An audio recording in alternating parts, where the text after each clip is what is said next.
இறை வார்த்தை மத்தேயு நற்செய்தி அதிகாரம் 9 இறைவசனங்கள் 9 முதல் 13 முடிய.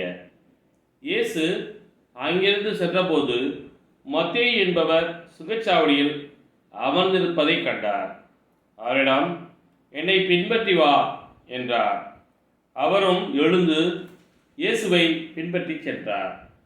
பின்பு அவருடைய வீட்டில் பந்தி அமர்ந்திருந்தபோது வரி தண்டுபவர்கள், பாவிகள் ஆகிய பலர் வந்து இயேசுவோடும் அவருடைய சீடரோடும் விருந்துண்டனர்.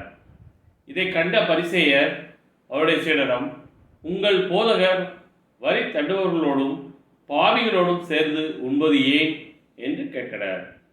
இயேசு இதை கேட்டவுடன், நோயற்றவர்க்கு அல்ல, நோயுற்றவர்க்கே மருத்துவர் தேவை.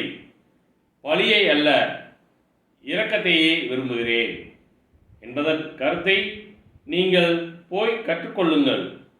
ஏனெனில் நேர்மையாளரை அல்ல, பாவிகளையே அழைக்க வந்தேன் என்றார். கிறிஸ்துவின் நற்செய்தி.